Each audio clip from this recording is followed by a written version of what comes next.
What's up? How you guys doing? You guys tired? Ready to go to sleep? Too many parties? Well, welcome. Actually, not the future of commodities, but the future of communities. All good, though. All good. All good. And just a minor correction, I'm not selling gold or oil or gas or minerals or technologies. But my name is Jaeson. I am the founder of Open, op3n.world, W-O-R-L-D. We're a super app platform in Web3. Think of us as a Discord killer, a WhatsApp, Telegram for Web3, mainly chat. But you can access music, video. You can also access ticketing, merch, but it's all NFT gated. And we do everything on chain with the best of Web2, making it seamless. I want to just go and just show you very quickly a little bit of what we are and what we do. Turned digital, we've become more open than ever. With online communities that transcend earthly borders, the future of storytelling is on the web. The Open app brings you unparalleled access to immersive story experiences, gated by culturally relevant NFTs. This is worldwide entertainment with you at the center. Now, you can enjoy exclusive video, music, announcements, and invitations from communities across the globe. The time has come to embrace an open world. So this is live right now in the iOS App Store, as well as the Android Store, as well as desktop. And I know the hot word for the last 18 months has been non-fungible tokens or NFTs. I think it's really interesting to ask this question. What is the future of NFTs? Do they really have value? Are they just a JPEG? Is there actual utility? Where is it going? Well, we saw literally in the last 18 months, $25 billion worth of sales in NFTs, mostly traded on OpenSea, but other platforms as Super Rare, Nifty Gateway, Booksrare, on and on. But then, let's just get real, guys. We are in a bear market. Everyone say bear market. Yes! Bear market is for us to build. And it's true. Whether you looked at Web 1 or Web 2, the companies that made it out of bear markets were the ones that actually lasted and transformed our world through consumer technology. Right now, where we're at in September here at TOKEN2049, we're like 90% down of where trading volume was a year ago for NFTs. So a lot of people are asking, is it just hype? You know, is this another cycle? Was this like when VR was popular and ICOs were popular? Or what's really an NFT and what type of value does it really give? Let's go back and get back to the fundamentals, all right? So I've been in the creator economy, working with artists, musicians, filmmakers, literally for all my life. 5 companies I built. Some of them you might know, 88 Rising, Stampede Ventures, Triller. I was an early investor in Musical.ly. And so I've worked with creators. I know the pain points. I know where they struggle. I know what they need and what they're looking for. So what did Web 1 give us? Web 1 gave us the ability to literally search for content. Remember Netscape?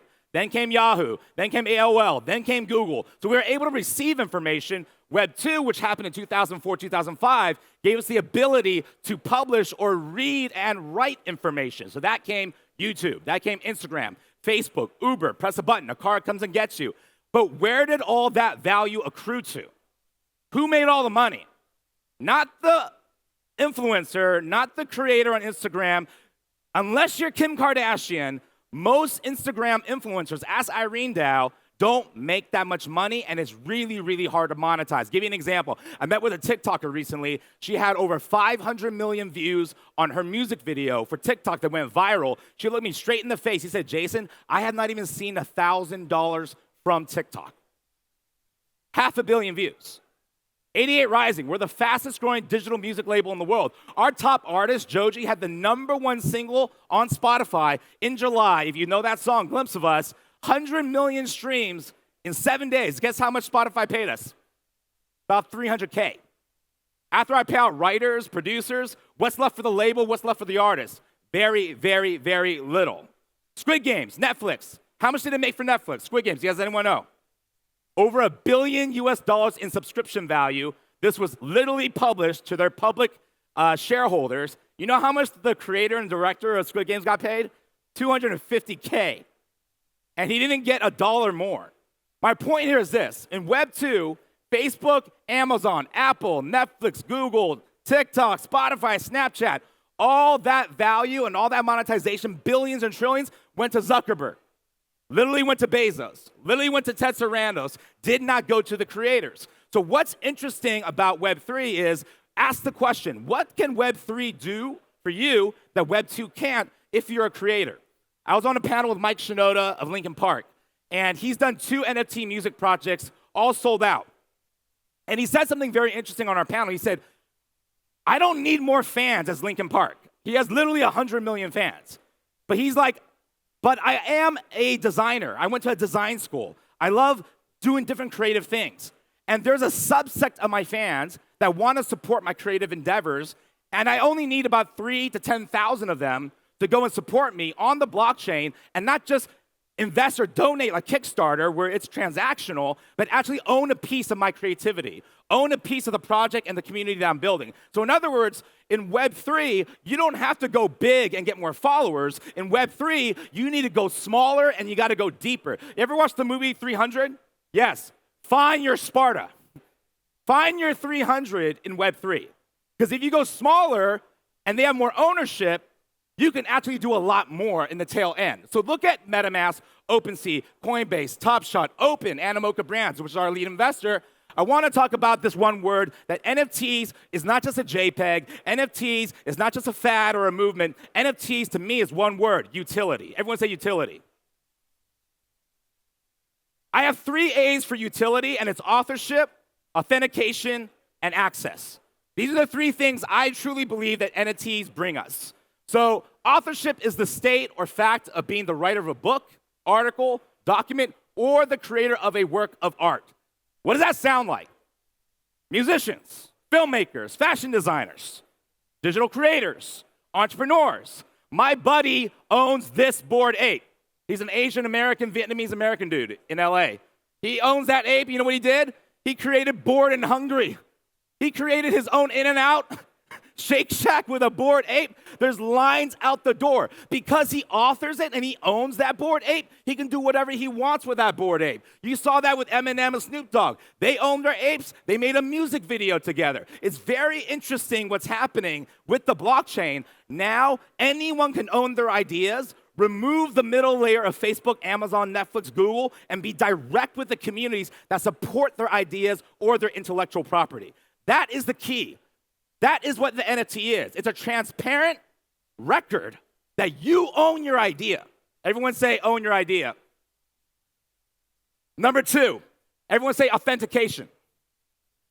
Authentication is a process or action of proving or showing something to be true, genuine, or valid. Recently, The Weeknd announced that he's going to do NFT ticketing with Binance. Shout out to Binance if you're out here. And very interesting. I always make this analogy. I was talking to a bunch of Warner Music Group CEOs in Miami about a few months ago, and we're asking this question: what can Web3 do for a label like Warner Music? They're one of our investors. And I said this: what if you met The Weeknd before he was The Weeknd and his name was The Weekday? And he only had 10,000 followers on SoundCloud and Instagram. You know how many people I've met through the last 10 years were like, yo, man, I knew The Weeknd when he was on the SoundCloud and he was homeless. I was listening to that shit. I was like, prove it. How do I know? Everyone wants social clout to show that they're a curator of great culture.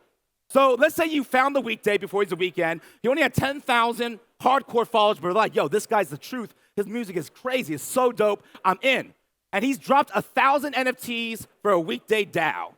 And if you bought one of those 1,000 NFTs for the weekday, you would have access to ticketing first, merch first, digital assets, wearables, exclusive content. So 10 years later, Weekday becomes The Weekend. He's 100 million followers worldwide, performing at the Super Bowl, selling out TOKEN2049, and you're paying $1,000 a ticket, but you're one of those first 1,000. How much is that NFT worth? My point is this, guys. It's more than just a ticket. It's authentication that you are a true Weekend early fan.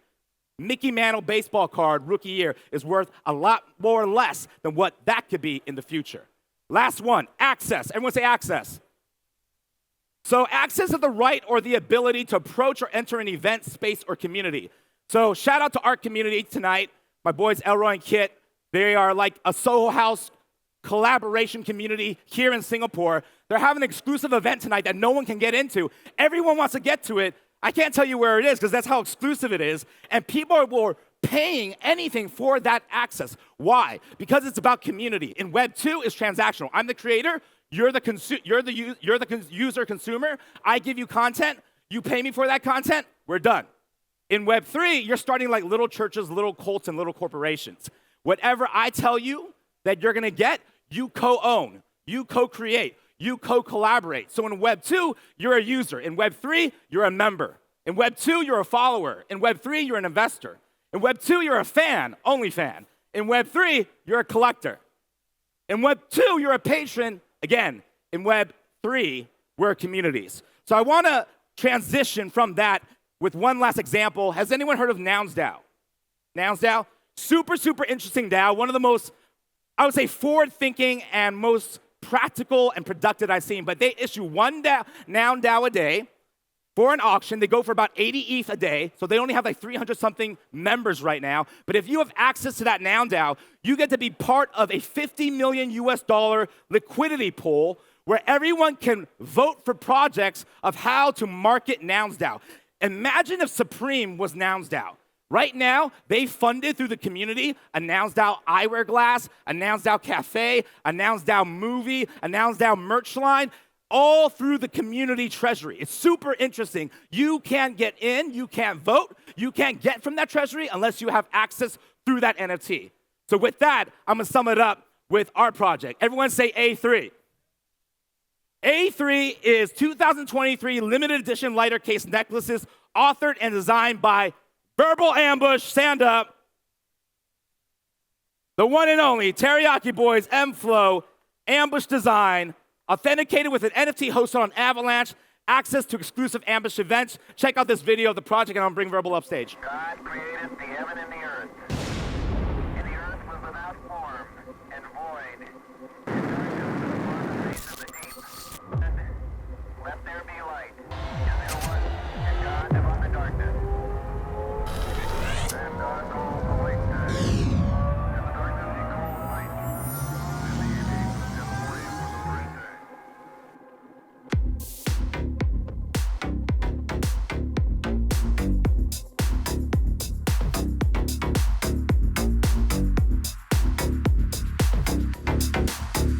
Verbal, come on up. Everyone, clap your hands for Verbal Ambush, the legendary designer, icon, entrepreneur. Performed at main stage yesterday morning. Great to have you back on stage. Yeah, thanks for having me, man. I love the energy here. It's so different from music conferences, fashion weeks. I love it here. Thanks, guys. Yo, clap for yourselves, everybody. So, Verbal, how did you get red-pilled into Web3? So, my creative career started as a rapper back in 2000. I'm an artist based in Tokyo, Japan. I don't know if you guys heard of Teriyaki Boys. That's my group. We did a song called Tokyo Drift that took us around the world. After that, we launched our fashion brand Ambush, which we started in Tokyo in 2008. We started as a jewelry brand. We were commissioning for artists. So when Kanye West, Pharrell started wearing it, it just got a lot of visibility. Boom, boom, we're selling, sending boxes out of our apartments. So fast forward to 2016, we made our first brick and mortar store. 2020, when pandemic hit, we're like, what do we do? And that's when I kind of stumbled into NFTs. I didn't know what NFTs were. I didn't know what blockchain was. But when I found out that with an NFT, you can unlock wearables like a digital wearable, and then you can token gate rooms like access, like what you were saying. I was like, wow, that makes a lot of sense because music, fashion, we all want access. We want authentication. So I thought, hey, why don't we make this in the metaverse? Because I've been also very, very enthralled with tech. So with my entertainment work, I was doing DJ sets in the metaverse. You know, especially during pandemic when we couldn't do physical shows, we were doing, token-gated DJ sets, live shows. So I brought that into the fashion space, and this year we released our first NFT project. You see this right here. Sold out in 4 minutes. So thank you. So we launched this in February, and then in March we opened up our metaverse where people could mint in our space in a token-gated room. if you have the first collection. So on and on. We did a live streaming at Coachella for the 88th Rising Stage, NFT NYC. We had a 3D printed sneaker with a corresponding NFT, which unlocks a sneaker in the metaverse. So on and on. I wanted to make case studies for Ambush, and then eventually I want to build a platform and open source it so other fashion brands could follow suit and find new opportunities. Amazing. Tell everyone about A3, how they can mint right now. Yeah, so thank you. So A3 is our new project. We're super, super excited. It's a collaboration between Ambush, Open, and Avalanche. We got a booth right back there alongside of other NFT projects. It's a gallery right behind. So if you guys walk out of here, yeah, the Whale Gallery. So first of all holders get the lighter case necklace. Oh, you see it right here. Right. It's just part of a physical and digital utility. In the future, you'll be able to use A3 to enter our metaverse. It's called Silver Factory, and we only open during events. And yeah, we're going to create more and more fun events going on. Everybody, forward. hold up your camera right now. Everyone hold up your camera. Scan the QR code right here. Whoever mints the A3 Ambush limited 2023 necklace before it sells out, you're going to get raffled to actually win this POW, one of one actual physical ring here at Token2049. So everyone, you can pay through credit card or AVAX. You mint it right through your phone. We're going to be at the Open Whale booth right here, right behind at the Whale Shark. Me and Verbal, love to meet you guys, talk to you about fashion, NFTs, physical, digital, phygital. Thank you very much, Token2049. Thank you, Verbal Ambush. Thank you. And sorry for going a little over. We rock and roll.